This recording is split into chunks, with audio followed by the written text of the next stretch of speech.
Hi again, my friends. I am back, and today I'm going to be sharing the first in a series of rituals and routines that we can use in our daily practice for a lot of different reasons. So this one today is all about releasing and letting go and learning to forgive ourselves. So if you're watching this on the replay, please comment and ask questions. Know that I want to engage and interact with you, whether you're watching it live or on the replay, and I will certainly be coming back to answer questions and respond to comments. So please do use your comment box.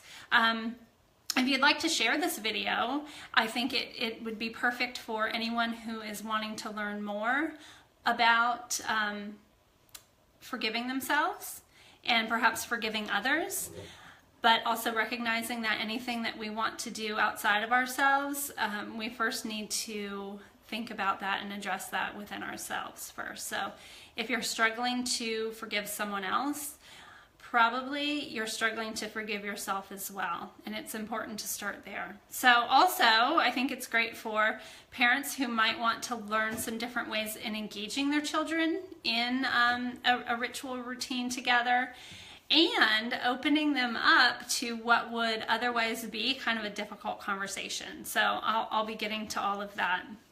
And if you're joining me live, thank you. Please let me know you're here, say hello, and we can get to chatting. So let's get started. Very quickly, I wanted to just talk about why I feel that rituals and routines are so important and why I emphasize creating these as part of your daily practice. So I tend to say ritual and routine as a single phrase. I do see ritual and routine as being different activities. I will say ritual and routine together.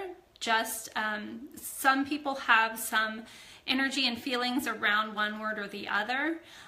So I don't want anyone to forego the information because they don't resonate with that specific word, which is why I use those together. Personally, I see routines as being a set of behaviors that we engage in a specific order.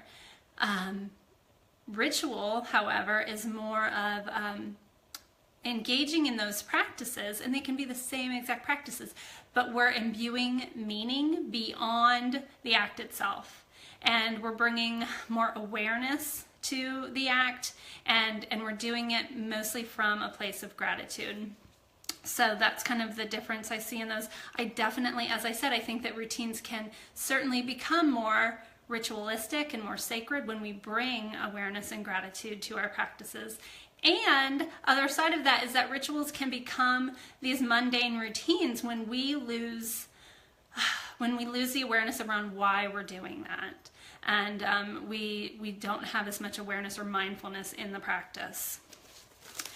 And why then do we have to do these on a daily basis? And I think that's a very, very important part of having a daily practice. So if you think about your thinking thoughts, how often are you having these thinking thoughts where you are kind of, your thoughts almost take on a life of their own? Or if you've spent any time replaying an event that happened, maybe wishing that you had responded differently rather than reacted in the way that you did. So all of these things are happening all the time, right? Multiple times a day. So it's important then, if these are happening on a daily basis, that we have a practice established, a daily practice established around them to look at those. And it really helps too to develop the silent witness, which is such an important part. And one of the greatest things that will come out of a daily practice is that witnessing your thoughts, almost as stepping outside of your thoughts and seeing them almost in a third person perspective. And being able to witness them rather than getting caught up. So if you think about being in the eye of a storm, you're calm, you're seeing what's going on around you, you're not getting swept up in all of the emotions and feelings that these thoughts are generating. The silent part of being that silent witness is to do this without judgment. Certainly easier said than done, but to notice when you have these thoughts come up, to be able to say, okay, I'm having this thought and that's okay. It's coming up, I'm thinking this, and not having those judgments around what you should or shouldn't be thinking, or feeling shame around your thoughts, or anger. So developing that silent witness will serve you so well in everything that you do.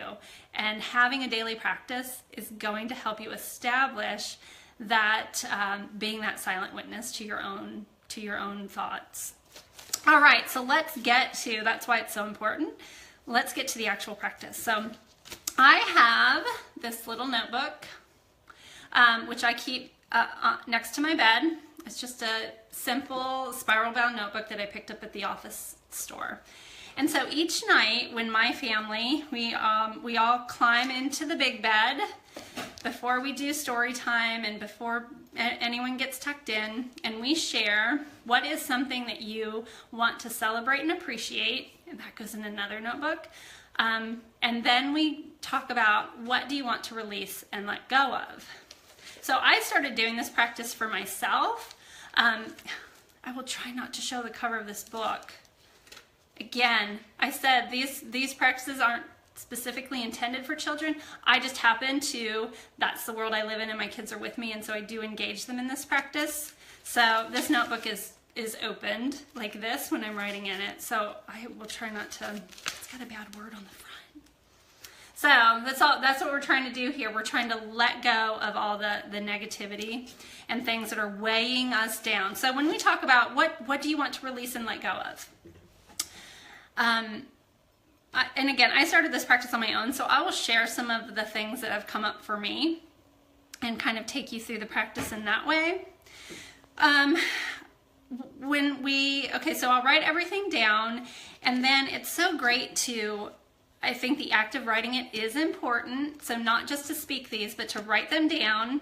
And then every so often, every couple of weeks, once a month, whatever, being able to go back through and look at what are some of the things that have felt heavy to me, that I want to move beyond, that I'm ready to release.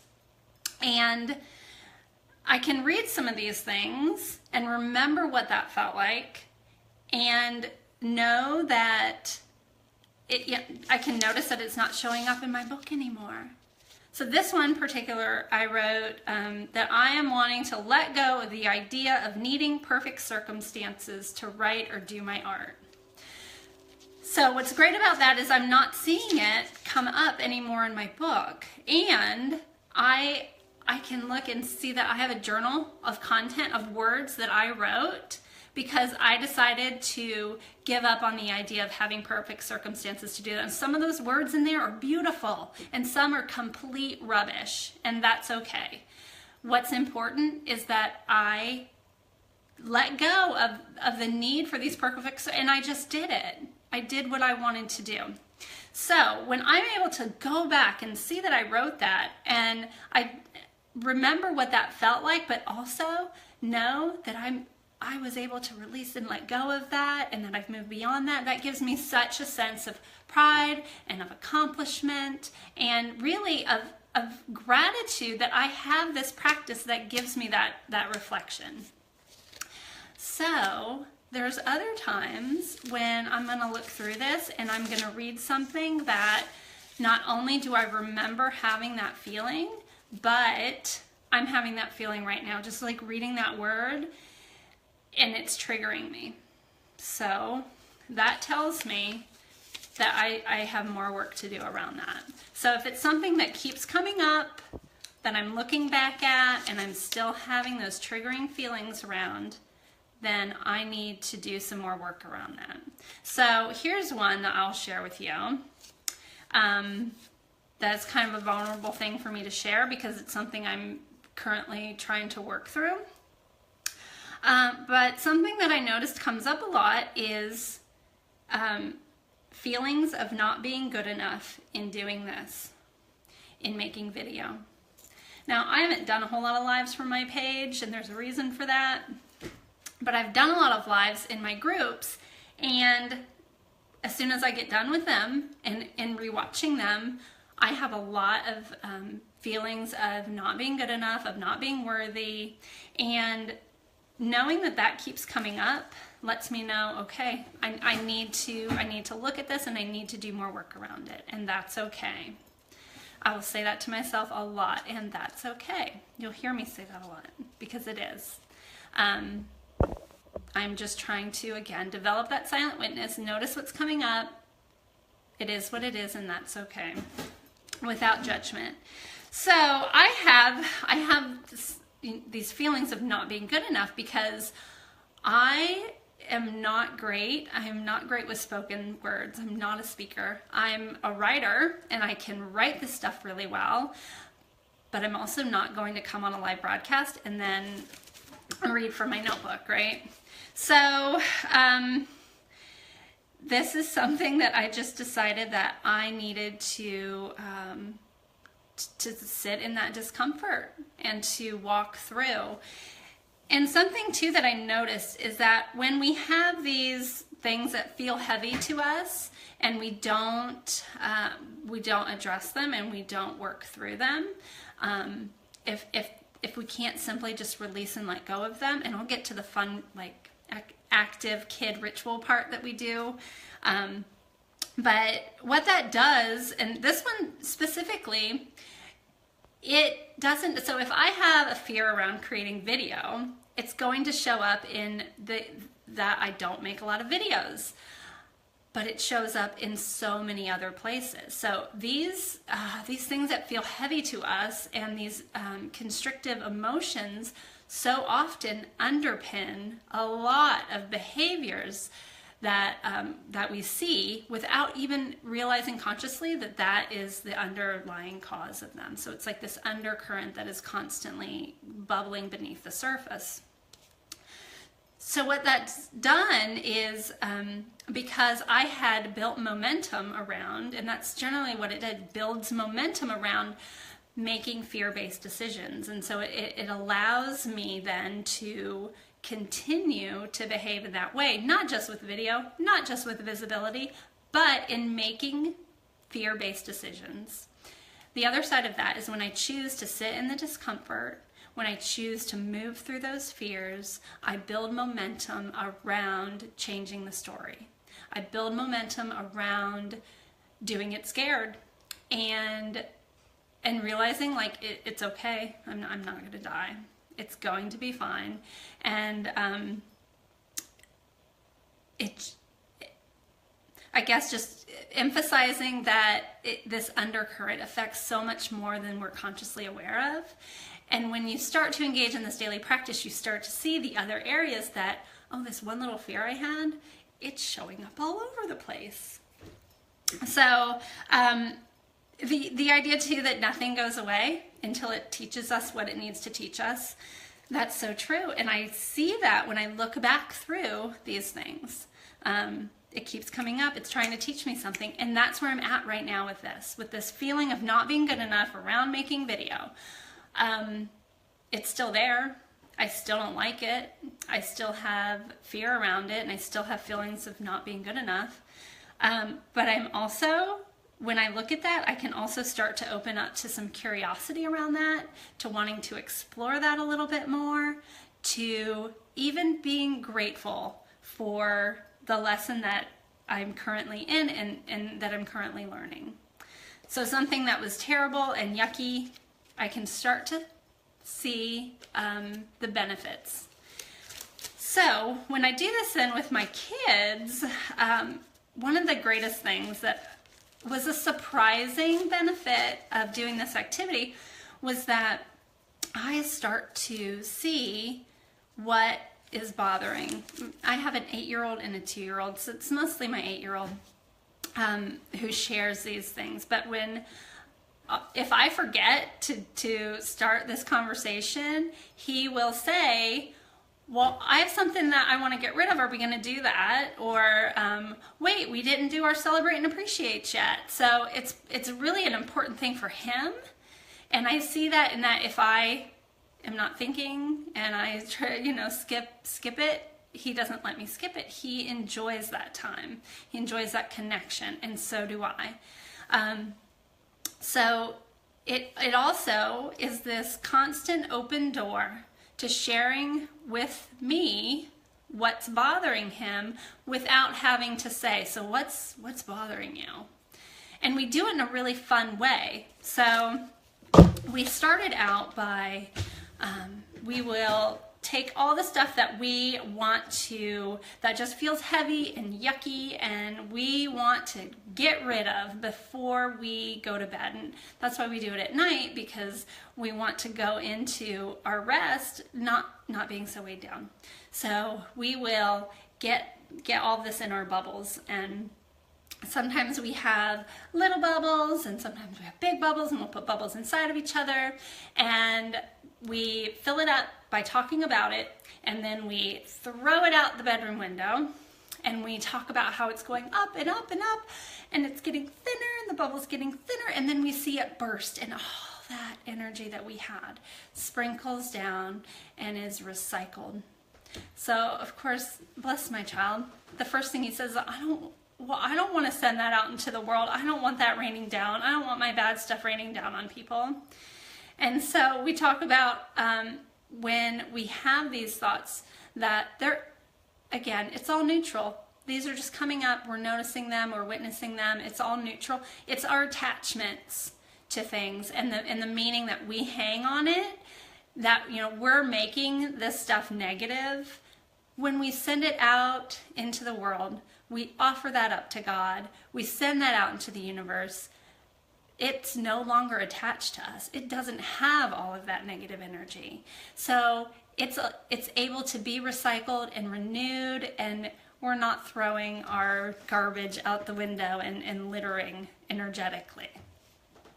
And we will get creative with that depending on, you know, what mood that he is in. Sometimes we'll talk about it and we'll turn on some music and we'll dance it out and we'll shove it out the window.